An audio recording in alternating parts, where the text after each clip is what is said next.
শুনলাম তুমি নাকি এবার অনির্দিষ্টকালের জন্য এসেছো। অনির্দিষ্টকালের জন্য নয় জাম্পু, এই অনির্দিষ্টকালটা এক সপ্তাহ হতে পারে, আবার কয়েক মাসও হতে পারে। দেখো, এটা ডিপেন্ড করছে আমার এখানে কতদিন থাকতে ভালো লাগবে তার উপর। আসলে কি জানো জাম্পু, ও দেশে একা থাকতে থাকতে আমি এবার সত্যি বোর হয়ে গেছি। আর এখানে এলে দিদিয়া আমার এত যত্ন করে না যে আমার পুরো বডিটাই ছেড়ে যায়। আমার মনে হয় আমি এখানেই থেকে যাই। আমি তো সেটাই চাই ডল, আমি তো চাই না তুই বিদেশে একা একা থাকিস। দেখ ডল, তোর বয়স হচ্ছে না, এখনো তুই ওখানে একা একা থাকবি বল? আচ্ছা, একটা সম্পর্ক ভেঙে গেছে বলে কি নতুন করে সংসার করা যায় না? নতুন কিছু ভাবা যায় না বল? আরে তুমি এটা বোঝো না কি? মানে বুঝবো না কেন? আমি কি সেই সময়কার মানুষ নাকি যে যার মধ্যে কোনো আধুনিকতা নেই?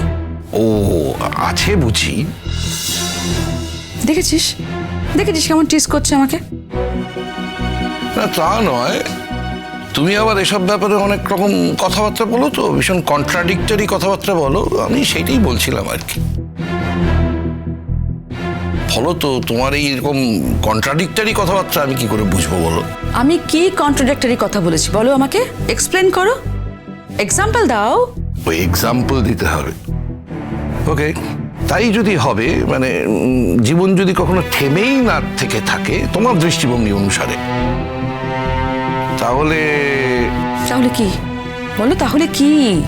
না তাহলে কমলিনীর ক্ষেত্রে এরকম আলাদা হয় কেন পুরো ব্যাপারটা? মানে সব সময় তুমি কমলিনীর প্রসঙ্গে বলো যে কমলিনী একজন বিধবা, তারপর তার অন্য কোথাও যদি কোনো রকম সম্পর্ক হয় তাহলে সেটা একটা ভয়ঙ্কর কাণ্ড হয়ে পড়ে।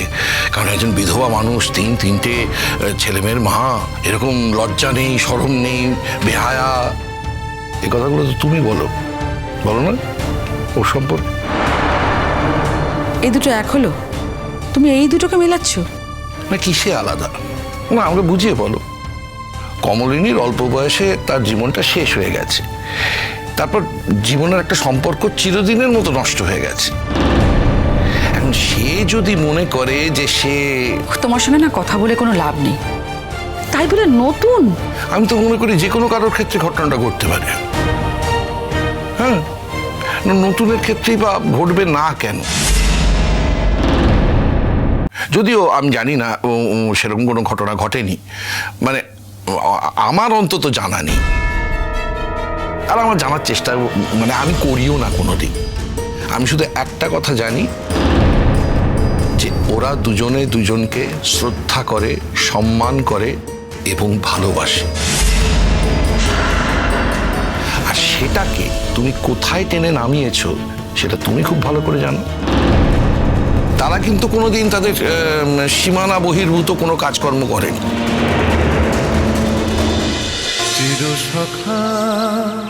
চিরসখা সোম থেকে রবি প্রতিদিন রাত ৯টায় স্টার জলসায় ও জিও হটস্টারে।